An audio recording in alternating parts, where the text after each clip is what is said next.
నువ్వు అసలు ఏం మాట్లాడుతున్నావు? అబద్ధాలు ఆడుతున్నావా? నిజం చెప్తున్నాను. అత్తయ్య నన్ను తెల్ల చీర తీసుకుని రమ్మన్నారు.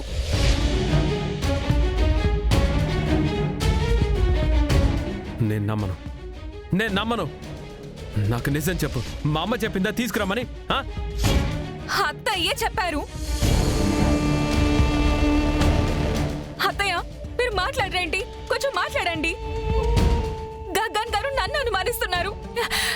మీరే నోరు తెరిచి చెప్పండి. చెప్పండి అత్తయ్య. తెల్ల చీర తీసుకొని రమ్మంది మీరే కదా?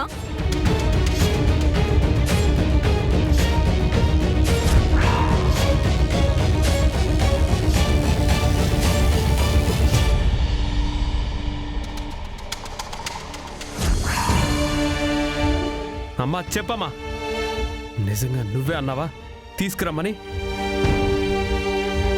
అమ్మా నువ్వు అస్సలు అలా చెప్పుండవు, నాకు తెలుసు. చెప్పమ్మా, తారా చెప్తుంది నిజమేనా?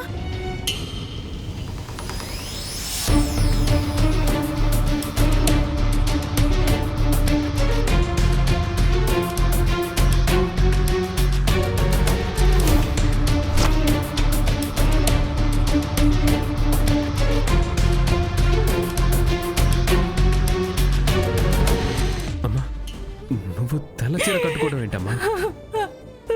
అవును, ఆ మనిషి మన దృష్టిలో చచ్చిపోయాడు. కానీ నీకు అలాంటి తెల్ల చీర కట్టుకోవాల్సిన అవసరం లేదు.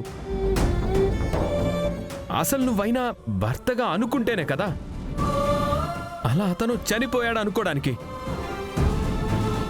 నీకసలు భర్తే లేడనుకున్నప్పుడు ఆ తెల్ల చీరతో నీకసలు పనే లేదమ్మా.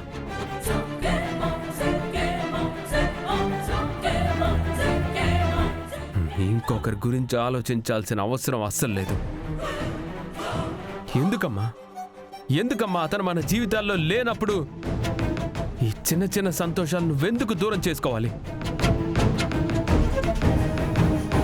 ఒక ఆడదానికి చీర, బొట్టు, గాజులు, తల్లో పూలు ఇవే కదా ఐదోతనాన్నిచ్చేది, నిండుతనాన్నిచ్చేది.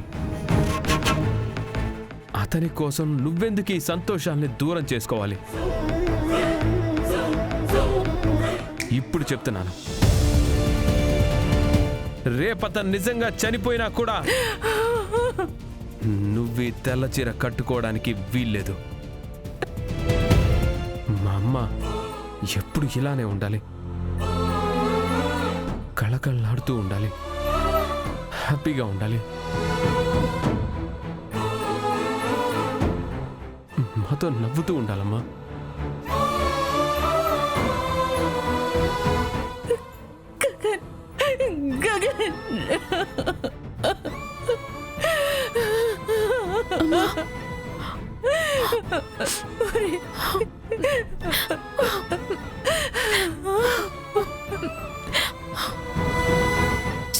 వీళ్ళకి దీన్ని దూరం చేద్దాం అనుకుంటున్న ప్రతిసారి ఇంకా ఎక్కువ దగ్గరవుతున్నారు.